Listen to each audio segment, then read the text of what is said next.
Voltando.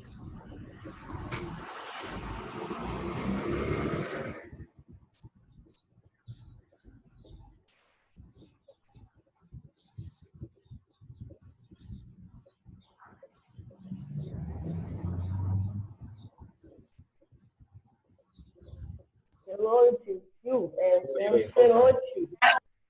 Estamos voltando aqui, tá bom? A gente caiu aqui.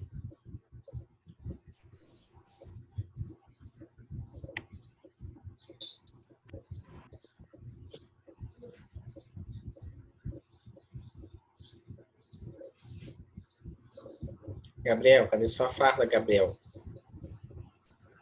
Não sei, tio. Não botei a farda, tio. O que a gente já conversou, Gabriel?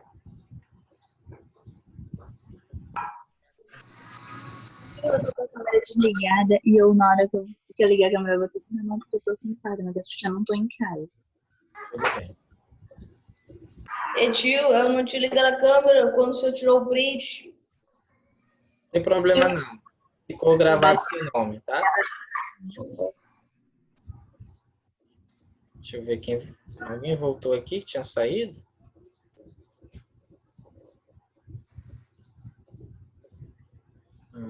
Gabriel Brandão. Acho que foi o Brandão que saiu, não foi, Brandão? Foi, minha net tinha caído, tio. Foi, exatamente. Aí eu vou tirar de novo, viu? Porque você talvez não tenha aparecido no print. Aí todo mundo abre novamente a câmera. Tá? Quem tiver com a câmera desligada. Coloca a carinha, tá, Arielle? Carinha. O rosto. Tá tudo escuro aí. Tudo bem. Tá podendo, Gabriel? Brandão?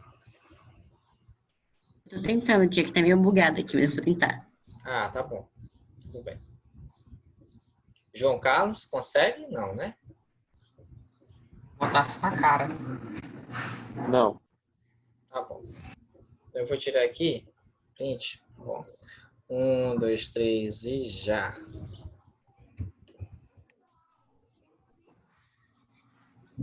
Brandão saiu, entrou bem. Brandão, tu entrou bem na hora que o print já tinha sido feito.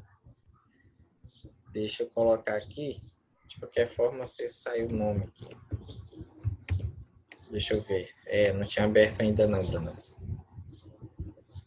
Mas tudo bem. Então, voltando aqui. Então, como eu estava falando, né?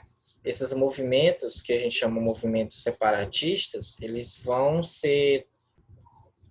o objetivo principal deles é tentar se sair das garras, dos grilhões, né, da metrópole portuguesa. E aí, né, a gente tem aqui alguns movimentos, né, que a gente vai tentar falar hoje, tá bom? O primeiro movimento é a Conjuração Mineira, de 1779. O outro é a Conjuração Baiana, de 1798. E um que não é exatamente um movimento, mas são movimentos, são ações, né, de períodos diferentes, que são as revoltas africanas ou as revoltas dos descendentes de africanos. E aí a gente tem desde os quilombos, né, quilombos, mocambos, até alguns movimentos, como movimentos que vão acontecer na Bahia, por exemplo, né, que vão tentar a revolta dos malês, melhor dizendo, né, que vão tentar extinguir a escravidão, e muitos dos malês, como eles eram islâmicos, né, eles não aceitavam ser cristianizados, né? Então a gente vai ter esse problema da revolta dos malês ali na Bahia. Além disso, a gente tem o grande quilombo dos Palmares, que mais de 100 anos conseguiu resistir à escravidão e ao domínio português. E por que eu digo que é um movimento separatista? Porque, de alguma forma, todos esses movimentos, inclusive as revoltas de escravos e negros livres, eles desafiavam a soberania portuguesa naquele território. Então, embora o Quilombo dos Palmares ficasse dentro da América Portuguesa, lá dentro do Quilombo, quem mandava eram os chefes do Quilombo. Não havia nenhum tipo de domínio português. Então, por isso que a gente classifica aí como movimento separatista, porque eles não obedeciam ou eles desafiavam a soberania portuguesa no território colonial. Dá para entender essa questão da soberania no território?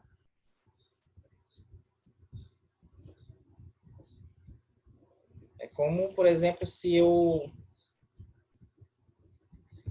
é como se eu fizesse aqui uma...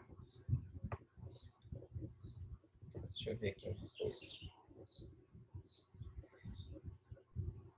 Vocês estavam olhando a minha tela?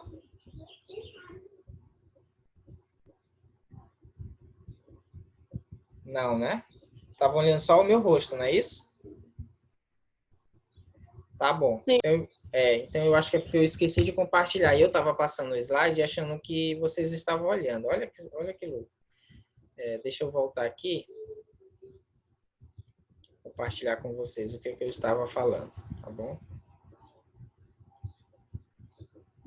Então, deixa eu voltar aqui. Deixa eu ver se eu consigo voltar. Eu estava aqui. Deixa eu...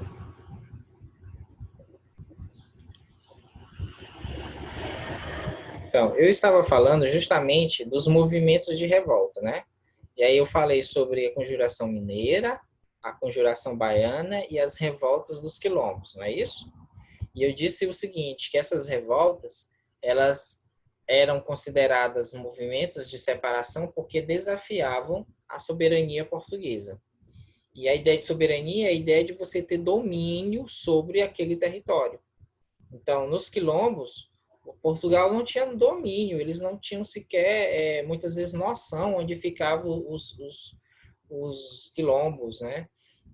Então, eles não conseguiam aí ter controle sobre esses grupos, né, que se escondiam da escravidão e do desmando dos senhores de engenho, por exemplo, dos grandes escravistas da América Portuguesa. Tá? Bom, aí a gente tem o primeiro, que foi o movimento de conjuração mineira. Né? Deixa eu ver aqui quem está nos mandando uma mensagem. Ok. O slide antes de cair. Isso. Tá? Então, o que motivou a conjuração mineira? Antes de cair, deixa eu ver se passa aqui. Não, acho que não passa, não. Antes de cair, nós estávamos falando sobre o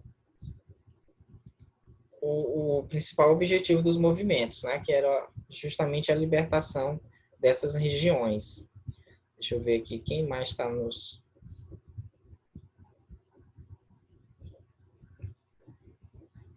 Então, olha só. O que motivou, então, a Conjuração Mineira? Essa conjuração que vai acontecer em Minas Gerais em 1789. Por coincidência, né, no mesmo ano da Revolução Francesa. Né? E aí a gente tem aqui alguns movimentos, né, alguns aspectos ou acontecimentos que vão gerar essa conjuração. Tá? O primeiro é o grande controle metropolitano sobre a economia local.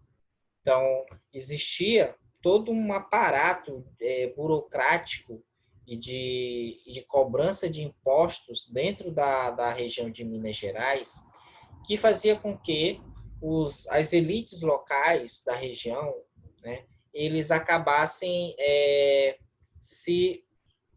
digamos, descontentando-se com esse tamanho domínio dessa região.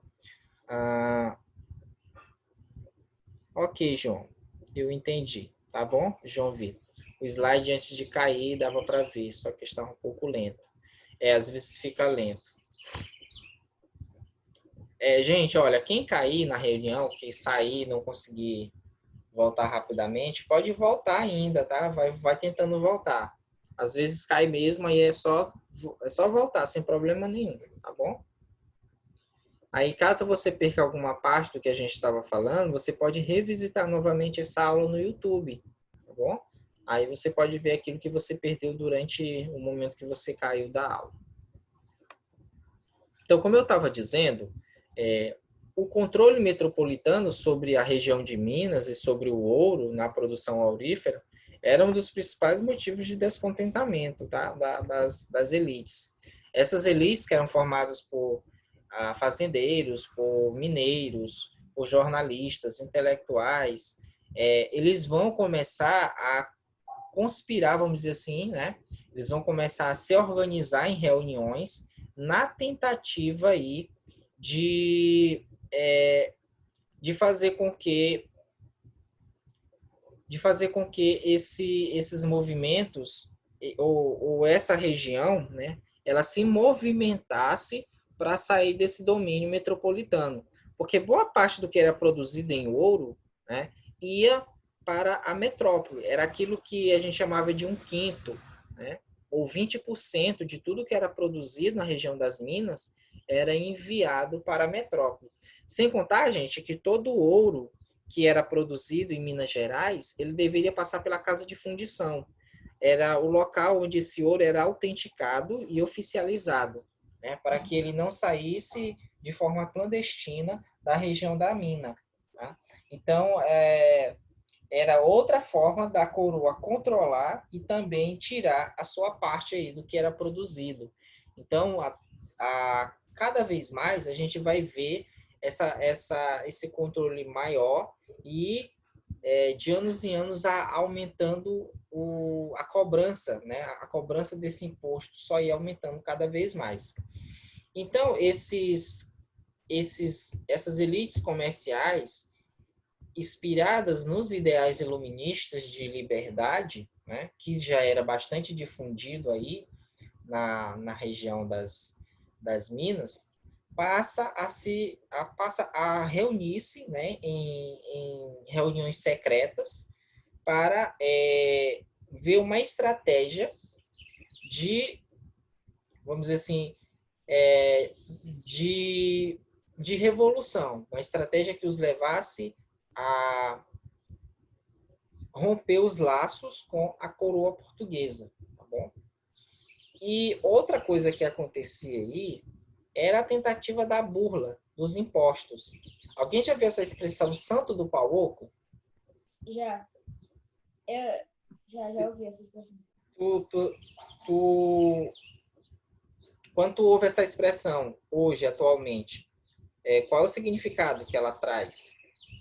É tipo uma pessoa que demonstra ser uma coisa que ela não é. Isso, uma pessoa que demonstra ser uma coisa que ela não é, né? Uma falsificação. Oi.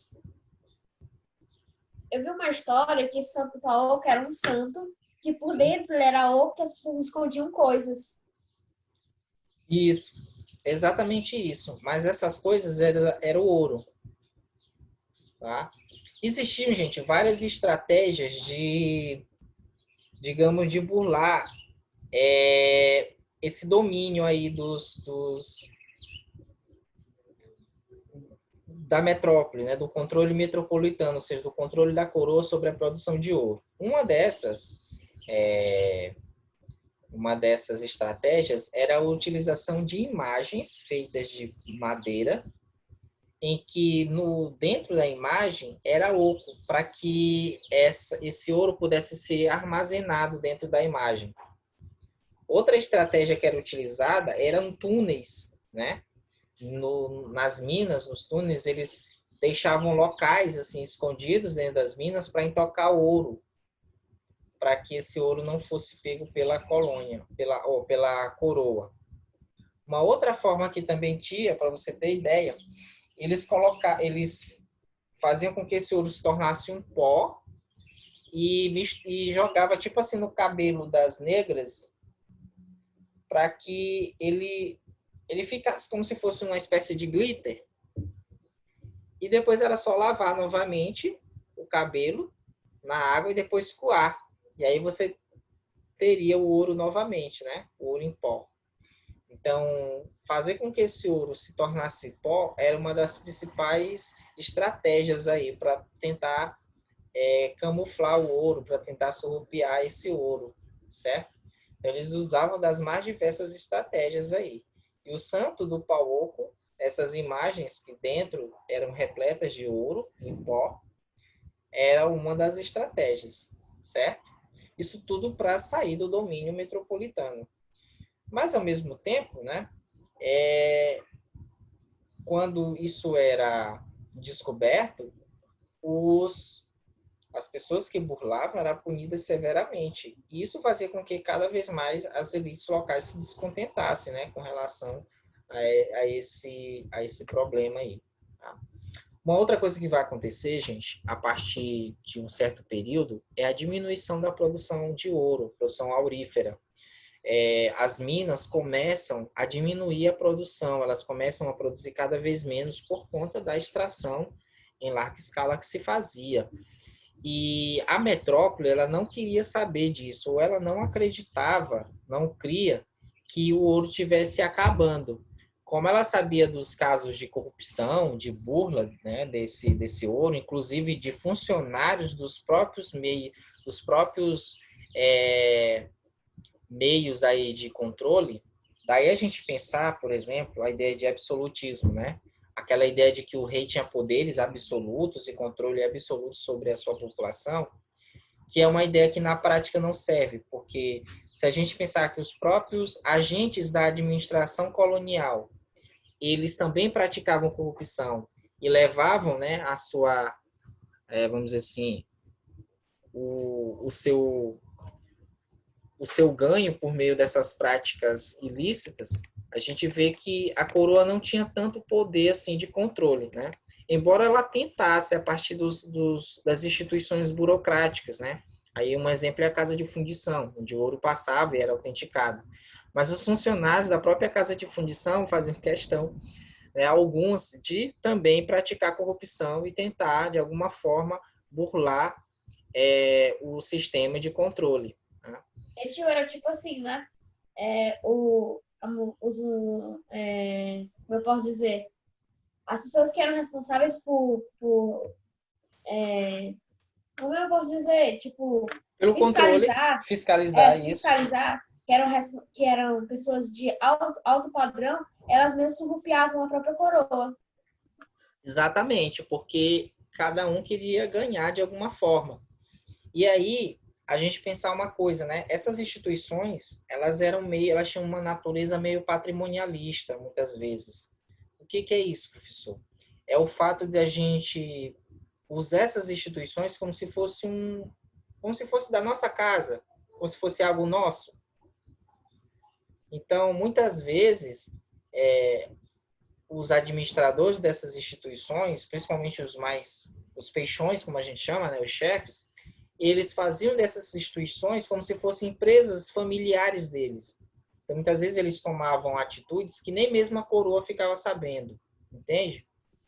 Isso é o que a gente chama de patrimonialismo, quando você usa algo público em benefício privado, em benefício seu, como se fosse algo seu. Tá? Então, havia muito isso. E eles roubavam mesmo, faziam corrupção mesmo. Tá? E muitas vezes esses administradores nem eram pegos. Tá? Muitas vezes os mineiros, outras pessoas que levavam ouro eram pegas, mas eles não. Certo? Só que vai acontecer essa diminuição, gente, da produção de ouro. E a coroa não quer saber. Ela quer saber que todo ano tem lá o quinto, né? Tem lá certinho a cota de ouro que deve ser enviada para a coroa portuguesa. E quando se dizia que havia diminuição de produção de ouro, eles até davam gargalhada, né? Diziam que isso era mentira, que era uma forma das Minas Gerais não pagar o que devia, não pagar os impostos, das elites locais tentarem sonegar imposto. Né? Então, quando vamos dizer assim, quando as minas não conseguiam produzir o que era para ser feito, né, o que era para ser produzido e pago, acontecia o que a gente chama de derrama, que era um dia onde chegavam os agentes da coroa, eles invadiam as casas, né, dos colonos e levavam todos os objetos, os bens de valor, seja móveis, ouro que se encontrassem, outro tipo de bens qualquer que eles encontrassem. E eles levavam como uma forma de suprir essa demanda, né, de 1/5. Tinha que chegar a esse valor de 1/5, ou seja, 20% de toda a arrecadação. Então, muitas vezes, a própria coroa, ela, digamos que ela contestava os números de produção. Então, as elites diziam que tinham se produzido, digamos, 1 tonelada, e a coroa esperava 2 toneladas, né, de ouro. Então, havia aí esse conflito. E por conta desses atos mais incisivos, né, mais radicais, como a derrama, que é a invasão, não deixa de ser uma invasão de propriedade, né? Se bem que se a gente pensar que tudo aquilo pertencia à coroa, né, a coroa não via como propriedade dos colonos, via como sua propriedade. Tudo bem, Vinícius, tudo bem, tá? Então, o que acontecia? Vamos dizer assim, sucessivamente a gente vai ter o descontentamento dessas elites que vai levar eles a se organizarem em prol da independência da coroa, tá? A coroa não, independência em relação a Portugal. E aí o que a gente vai ter? A discussão entre se isso pode ser considerado um movimento de inconfidência ou se pode ser considerado um movimento de conjuração, né? Tudo bem, Arielle. Na verdade, o nosso horário, viu? A Arielle está perguntando aqui no privado se ela está se desculpando pelo atraso, né? Dizendo que ela achou que o horário fosse à tarde, né? Na verdade, Arielle e Samara, a gente mudou o horário, a gente passou para amanhã, tá bom? Essas semanas, pelo menos até na próxima aula, a gente continua pela manhã, tá bom? Então, o que acontece? Há uma polêmica em torno do nome confidência ou conjuração para ambos os movimentos, tanto o mineiro como o baiano, tá? E aí eu queria mostrar para vocês qual é a polêmica envolvendo esses termos. Por que a gente chama inconfidência? Porque outra hora a gente chama conjuração, e qual o melhor seria para ser utilizado, tá bom? Deixa eu ver aqui.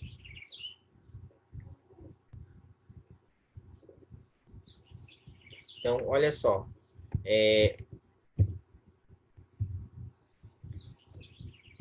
O termo conjuração, a palavra conjuração, ela remete a uma conspiração política. Atualmente, os autores que trabalham essa ideia, eles tendem, ou trabalham, né, o movimento mineiro, eles tendem a utilizar o termo conjuração mineira, porque o termo conjuração indica que havia uma trama que buscava a emancipação política das Minas Gerais.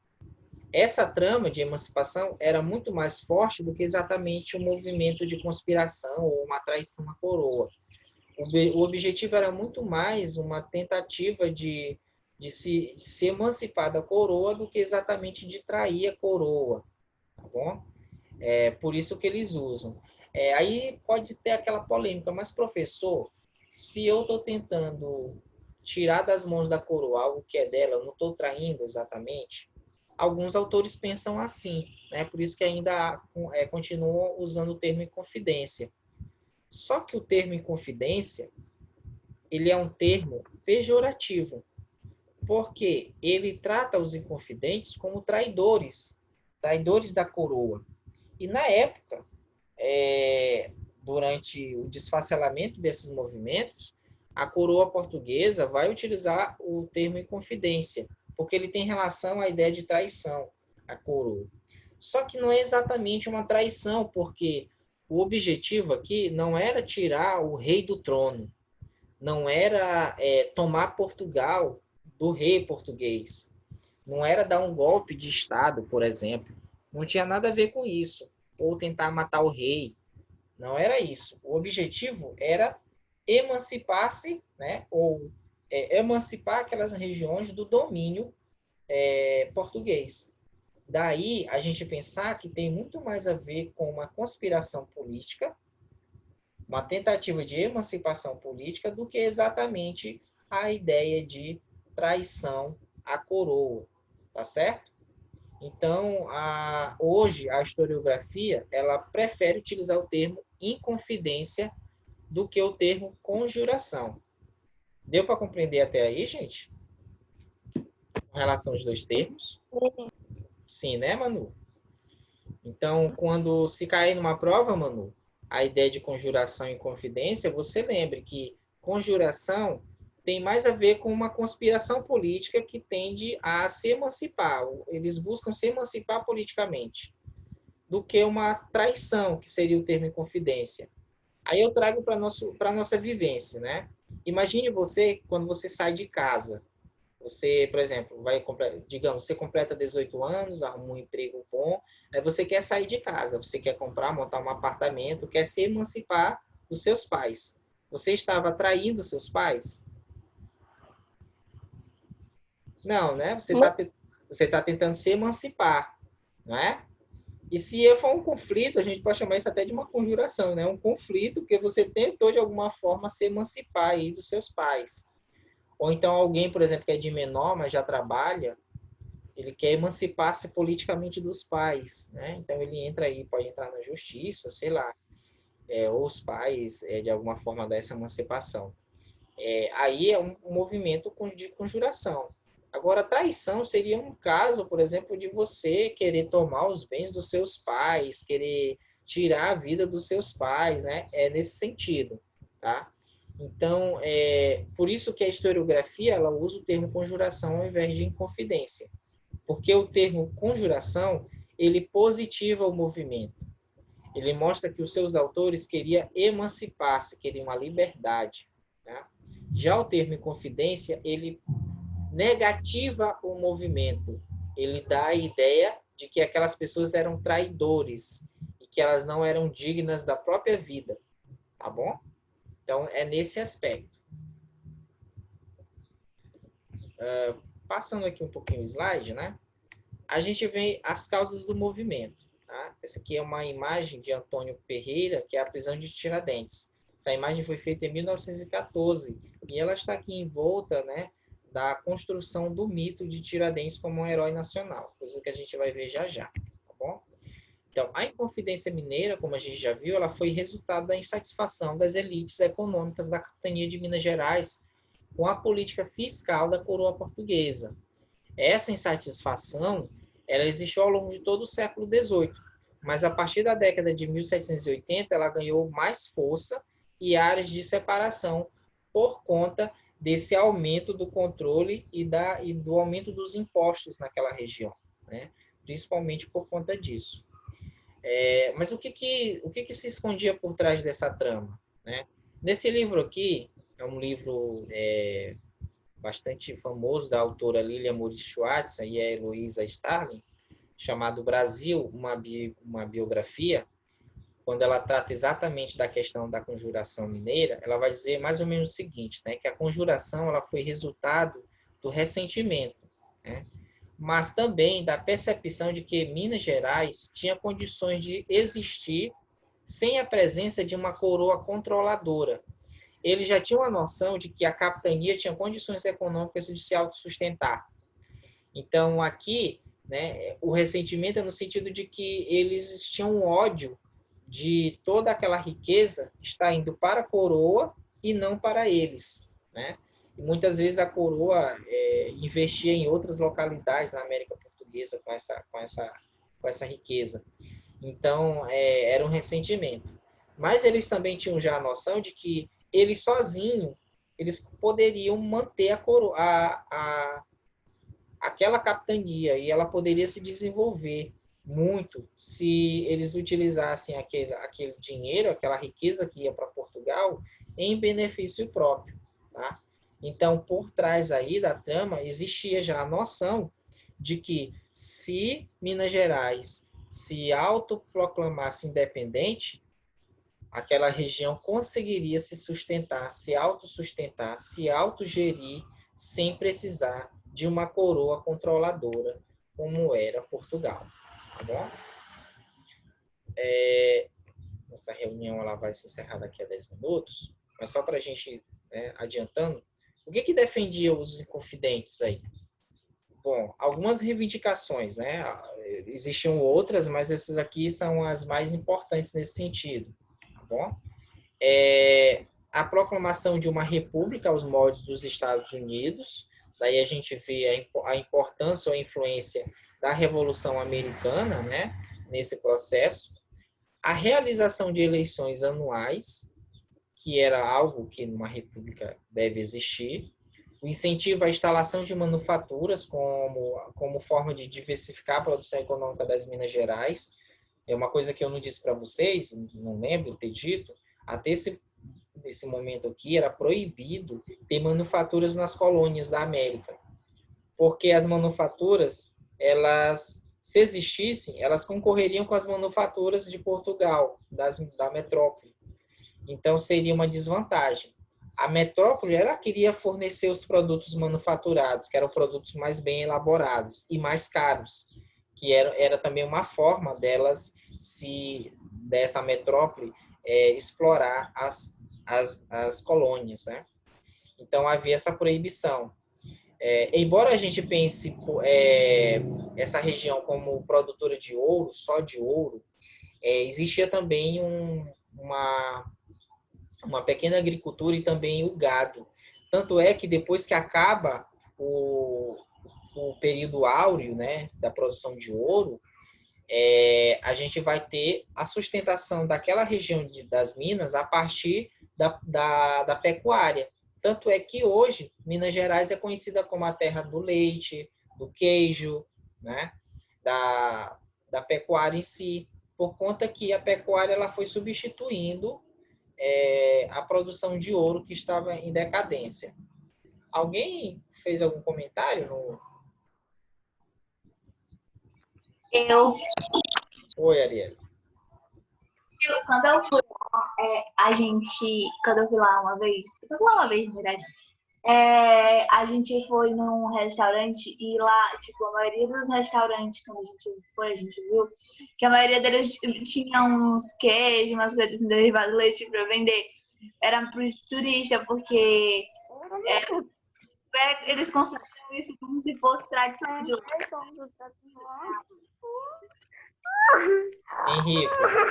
Henrico, fecha o seu áudio.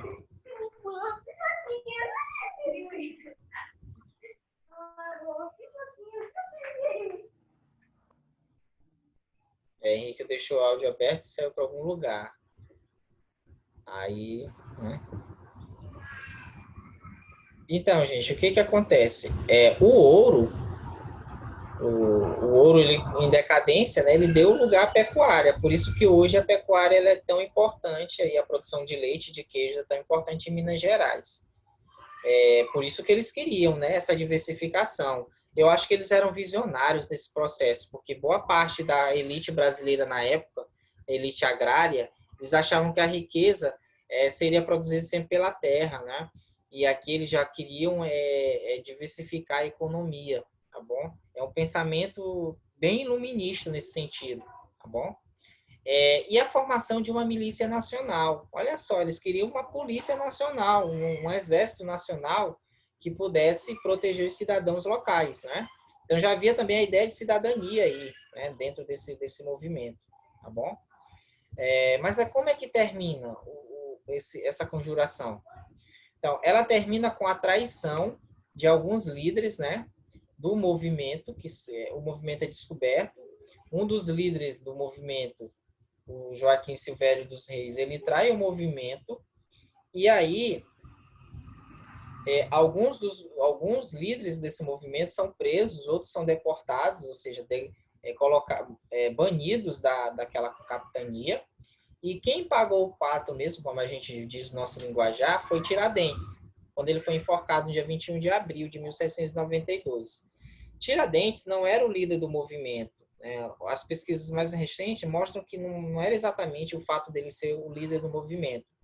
Muitos acreditam que era por conta dele ser um dos mensageiros mais atuantes, aquele que mais propagava o movimento, né? Que fazia esse movimento chegar a outras pessoas. Por isso que ele foi pego como Cristo, né? Nesse sentido. E aí o que acontece? Com ele, aconteceu aquele mesmo ritual que a gente leu no texto de início, né? Ele foi esquartejado, as partes do seu corpo foram espalhadas pelas estradas que ligavam o Rio de Janeiro a Minas Gerais, sua cabeça foi colocada em exposição em Praça Central em Vila Rica, né? Ficou lá até apodrecer. Então, ou seja, foi todo um processo, né, de martirização dele, né? Tanto é que quando a gente vai ver ele sendo retratado, né, nas obras mais tarde, ele vai ser sempre retratado como uma figura messiânica, né? Um Cristo, ó, um cordeiro. Você vê aqui, ó, essa imagem do Pedro Américo, Tiradentes Supliciado, de 1893, é uma imagem que mostra o Tiradentes associado ao Cristo, né? Aquele que se sacrificou pelos ideais de uma nação, de um povo, né? Seu corpo todo esquartejado, né, representa esse sacrifício, tudo bem?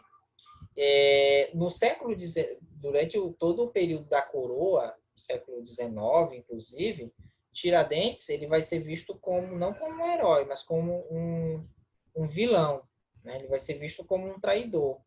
A figura de Tiradentes aqui como um herói, como alguém, como um mártir, né, como um herói nacional, vai ser construída aqui, no final do século XIX e início do XX, quando se cria a República, né, quando se proclama a República, e aí essa República, por ser ainda recente, ela precisava de símbolos, né, de símbolos que a sustentassem. Então, se utilizou a ideia de Tiradentes aí, a figura de Tiradentes como o herói nacional, como aquele que simboliza os valores cívicos do Brasil. Só que aí a gente tem que problematizar isso, né? Em que sentido? A Conjuração Mineira jamais teve por objetivo buscar a independência da América Portuguesa em seu, vamos dizer assim, em sua totalidade. Pelo contrário, o objetivo era a independência da região de Minas e talvez uma parte do Rio de Janeiro, né? Mas nunca, jamais, a independência da América, ou da América Portuguesa, ou do Brasil. Por isso que um certo anacronismo essa associação entre a Conjuração Mineira e a ideia de independência do Brasil, né? Não havia na Conjuração Mineira a ideia de independência de todo o Brasil. Isso a gente pode até pensar assim, se tivesse acontecido, talvez isso teria se espalhado por todo o território, talvez, mas não era em princípio o objetivo deles, tá bom? E aí a gente não pode dizer que a Conjuração Mineira ela tinha como objetivo a independência nacional. Por isso que é mais um mito, né? Mas essa ideia do herói nacional é mais uma mitologia criada em torno de Tiradentes. E aí a gente vai desconstruindo essa mitologia, né? Primeiro, ele não era nenhum dos líderes do movimento, né? Não era o cabeça do movimento. E segundo, ele não simbolizava todas essas demandas nacionais. Outra coisa, a Conjuração Mineira ela não tratou a ideia da escravidão. Não era a pauta da Conjuração Mineira a liberdade dos escravos, tá bom? Então, uma coisa para a gente também pensar aí, certo? Sim, gente, nosso horário vai acabar agora. Eu vou descompartilhar aqui. Aí eu quero só que vocês voltem os nossos 10 minutos finais, tá bom? Para a gente concluir falando um pouco sobre a Conjuração Baiana e alguns movimentos que a gente vai chamar movimentos negros africanos. Tudo bem? Então, deixa eu tirar um print aqui quem está conosco agora. Tá bom? Eu gostaria só que abrisse aí a tela. Algum comentário a fazer? Henrico, está calado, Henrico? Não. tem nenhum. Não, né? Arielle, deixa eu fazer o print aqui com vocês.